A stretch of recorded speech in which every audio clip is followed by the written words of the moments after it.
Alright folks, welcome back to the channel. You found KGB Customs LLC, where we try to share some of the finest custom handguns and just whatever else we might find interesting that comes through the shop here.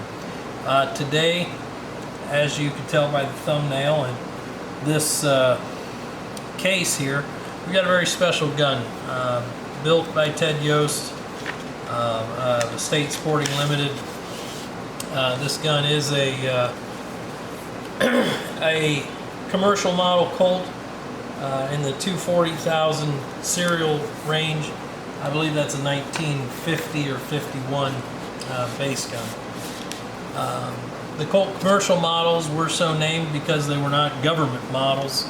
Well, they were government models, but they were not government sales. So the commercial models were sold to the civilian market and were what you would go into a gun store and buy in the day. They were kind of known as commercial models pretty much from the introduction in 1912 all the way up until Colt rolled out the Mark IV 70 series guns in 1970. They were still technically commercial models, but they had new model monikers. Colt still called them a government model because they were the basic government model from same as what they sold to government. This pistol, as you can see, is all fitted into a custom case. Ted hand fits these cases. The cases come out of London. I believe he told me they were built in London for high-end watch displays, and then he guts the outer case. They have a beautiful piano finish on them. He guts the case and makes a new interior for them, as you see here. This one is cased with tools. Ted was pretty proud of this set because he did a little special inletting so that all of the baubles lift right out like that. So he has a little pivot point under each tool that allows you to pull them out to use them. So you have a mainspring housing pin and firing pin punch here. And these are, of course, niter blued bolsters and all shop-made tools. Ted does not buy a tool and then just put a fancy handle on it. This is all turned in his shop. And the wood blocks from the same block as the grips he made on the gun. Not many know that Ted's a pretty skilled stock maker, but it's pretty evident when you look at some of his woodworking on guns like this, and even the interior of this case, of course, being all inletted to fit the gun and the tools perfectly. And then lastly, we have a cleaning rod there with the end threaded for standard jags and brushes. Really just beautiful work, as we know Ted to do. Let me get the gun out of here for a moment. I'll show you his label in the lid. Of course, he has custom labels made for the inside of the lid in the English style. It says Theo R. Yost, Master Gunsmith, Estate Sporting Limited, Scottsdale, Arizona. Traditional handcrafted custom firearms, rifles, pistols, and shotguns made to individual order. Number with the gun's serial number. And lastly, a quote from Theodore Roosevelt. Far and away, the best prize life offers is the opportunity to work hard at work worth doing. And that's sort of the mantra and mentality Ted has put into his gun career for many, many years. We'll get the gun back in here and the case out of the way. And it's evident with these, the Estate Sporting Limited guns being the last ones he built prior to his retirement back to Ohio. Ted really was showing the pinnacle of 1911 work from front to back with handmade, hand-fit grips. Grips that fit the frame perfectly, top to bottom, back to front. You can't buy grips like this. You can't buy grips from any grip maker that fit like a set of handmade, hand-fitted grips. And that's not just true for 1911s. It's true of revolvers and any gun, truthfully. The magazine is a Wilson tube. Of course, Ted puts a mirror polish on the steel base plate and niter blues that. And that matches the grip screws, which are perfectly timed and numbered so that they can be put back in the gun in the same position. We also see the pin heads and mag catch lock are niter blued. Rear sight is a custom sight Ted makes. The front sight is also his gold line front sight, again, that he makes. The slide top is flattened and serrated in a arcing arrow pattern. Cart National Match barrel, as you'd expect to see. Hand checkering front and back. Ted's guns are pretty piece peerless in their complete execution.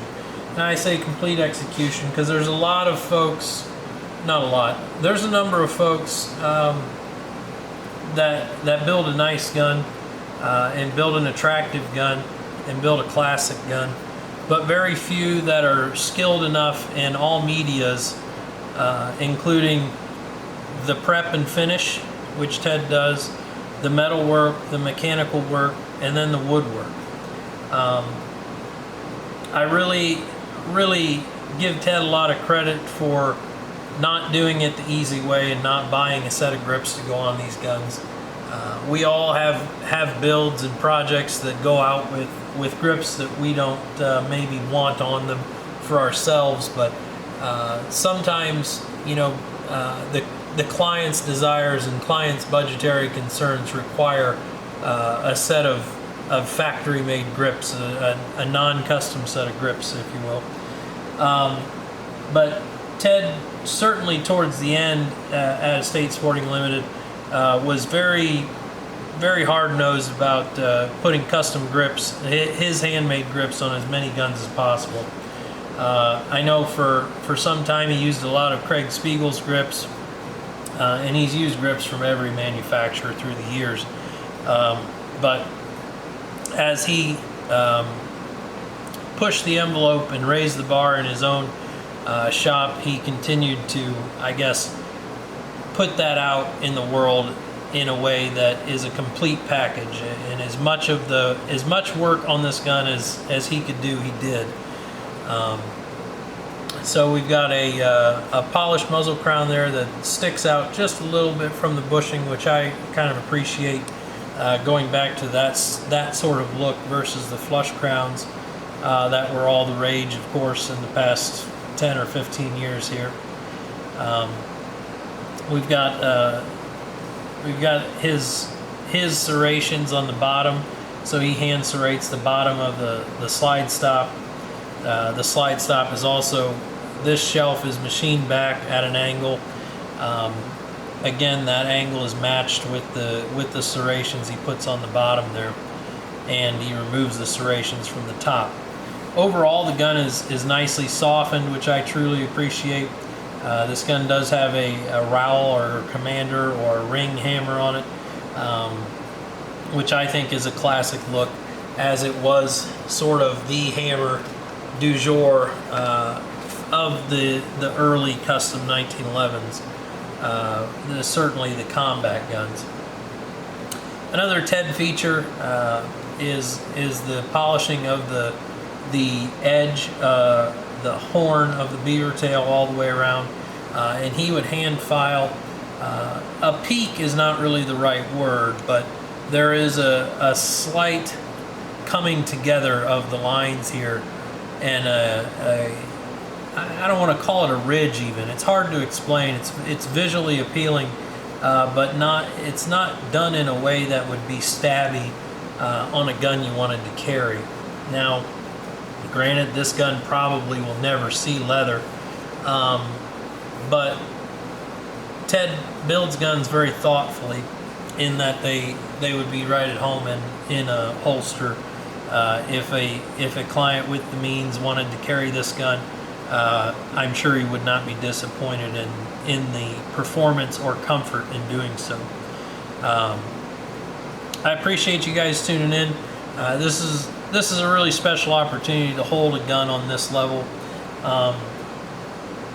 It's inspirational to me as a builder to continue to push myself and try to get to a point in my career where I can